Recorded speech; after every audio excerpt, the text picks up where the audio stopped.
कर्मियों को मिलेगा पुरानी पेंशन का लाभ, एनपीएस से ओपीएस में आने के लिए पूरी करनी होगी यह शर्त। सरकार ने केंद्रीय सिविल सेवा पेंशन नियम 1972 अब 2021 के तहत ऐसे कर्मचारियों को एनपीएस से ओपीएस में आने का विकल्प प्रदान किया था जो 22 दिसंबर 2003 से पहले विज्ञापित या अधिसूचित पदों के लिए केंद्र सरकार की सेवाओं में शामिल हुए थे।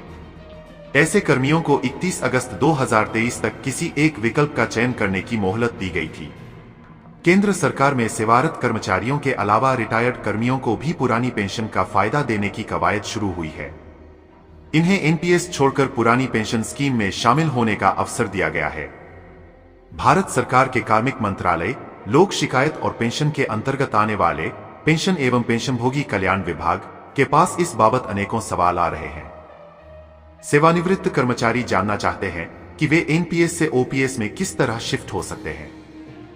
विभाग का कहना है कि कुछ विशेष शर्तें पूरी करने वाले कर्मचारी और रिटायर्ड कर्मी ही एनपीएस से पुरानी पेंशन व्यवस्था में शामिल हो सकते हैं।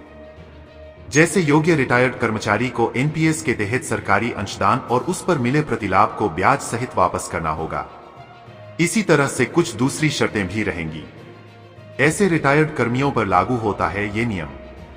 सरकार ने केंद्रीय सिविल सेवा पेंशन नियम 1972 अब 2021 के तहत ऐसे कर्मचारियों को एनपीएस से ओपीएस में आने का विकल्प प्रदान किया था जो 22 दिसंबर 2003 से पहले विज्ञापित या अधिसूचित पदों के लिए केंद्र सरकार की सेवाओं में शामिल हुए थे। ऐसे कर्मियों को 31 अगस्त 2023 तक किसी एक विकल्प का चयन करने की मोहलत दी गई थी। ये आदेश मार्च 2023 में जारी किए गए थे। कुछ कर्मचारी ऐसे भी थे जो उक्त आदेश से पहले रिटायर हो गए। उन्होंने पूछा है कि क्या उन्हें भी अपनी सेवानिवृत्ति के पश्चात एनपीएस से ओपीएस में शामिल होने का विकल्प मिलेगा। सरकार ने कहा है कि वे भी ओपीएस में आ सकते हैं। इस विकल्प का फायदा ले सकते हैं रिटायर्ड कर्मी। पेंशन एवं पेंशनभोगी कल्याण विभाग द्वारा 3 मार्च 2023 को एक कार्यालय ज्ञापन जारी किया गया था।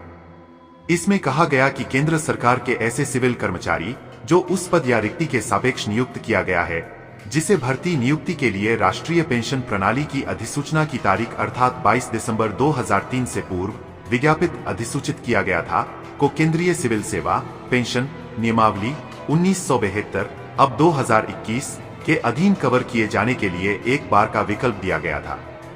इसके अतिरिक्त केंद्र सरकार के ऐसे कर्मचारी जो इन निर्देशों को लागू करने से पहले ही रिटायर हो गए हैं, वे किस तरह से इस विकल्प का फायदा ले सकते हैं। कार्यालय ज्ञापन को दोबारा से स्पष्ट करने का आग्रह। केंद्र सरकार के ऐसे कर्मचारी जो 3 मार्च 2023 को निर्देश जारी होने से पूर्व सेवानिवृत्त हो गए थे, उन्हें लेकर कई तरह के सवाल पूछे जा रहे हैं। भारत सरकार के कार्मिक मंत्रालय, लोक शिकायत और पेंशन के अंतर्गत आने वाले पेंशन एवं पेंशनभोगी कल्याण विभाग ने 20 अक्टूबर 2023 को कार्यालय ज्ञापन जारी किया था।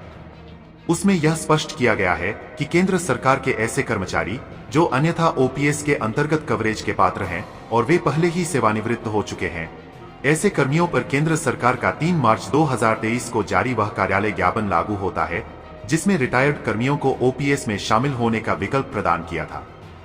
इस बात को दोबारा से स्पष्ट करने का आग्रह किया गया है। ब्याज सहित वापस लौटानी होगी राशि। विभाग का कहना है कि योग्य कर्मियों पर उपरोक्त कार्यालय ज्ञापन लागू करने पर कोई प्रतिबंध नहीं है, चूंकि इस मामले में कर्मचारी पहले ही एनपीएस के अंतर्गत हितलाभ प्राप्त कर चुका है। अब वह कर्मचारी केंद्रीय सिविल सेवा पेंशन नियम 1972 के अधीन हितलाभ प्राप्त करने के लिए यदि वह पेंशन एवं पेंशनभोगी कल्याण विभाग के दिनांक 3 मार्च 2023 के कार्यालय ज्ञापन के अनुसार पुरानी पेंशन योजना के अंतर्गत कवरेज के लिए पात्र पाया जाता है, तो सरकारी कर्मचारी द्वारा एनपीएस के तहत सरकारी अंशदान और उस पर प्रतिलाभ को ब्याज सहित वापस करना अपेक्षित होगा। नहीं खोला जाएगा जीपीएफ खाता। वापस की जाने वाली रकम पर ब्याज की गणना की दर और रीति इस विभाग के 29 अप्रैल 2002 के कार्यालय ज्ञापन संख्या 38-34-2001 पीएनडब्ल्यूएफ द्वारा जारी निर्देशों के अनुसार होगी। अर्थात पेंशन हितलाभों की प्राप्ति की तारीख से सरकार को धन वापस करने की तारीख तक के लिए ब्याज की गणना समय समय पर जारी अनुदेशों के अनुसार सामान्य भविष्य निधि जीपीएफ पर यथा लागू दर और ऐसी रीति के तहत की जाएगी। इस तरह के केस में सरकारी कर्मियों की अधिवर्षिता सेवानिवृत्ति की तारीख के अगले दिन से पेंशन मंजूर की जाती है। मतलब जैसे कोई कर्मचारी 31 जनवरी 2023 से अधिवर्षित या सेवानिवृत्त हुआ हो तो पेंशन अगले दिन अर्थात 1 फरवरी 2023 से शुरू हो जाएगी। सेवानिवृत्त अधिकारियों को ओपीएस के तहत कवर करने के लिए उनका जीपीएफ खाता नहीं खोला जाएगा। यदि सेवानिवृत्त कर्मचारी द्वारा संचित धनराशि नहीं निकाली गई है तो एनपीएस खाता बंद कर दिया जाएगा।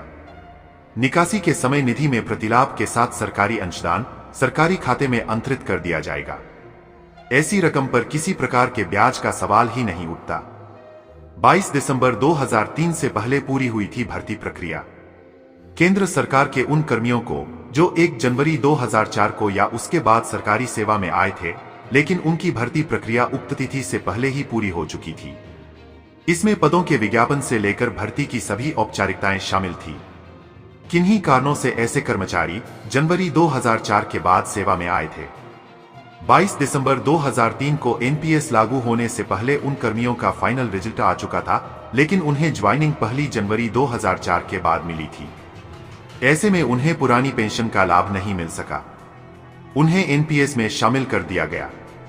केंद्रीय कर्मचारियों से बड़ी संख्या में केंद्रीय सिविल सेवा पेंशन नियम 1972 अब 2021 के तहत पेंशन योजना के लाभ का विस्तार करने के अनुरोध प्राप्त हुए।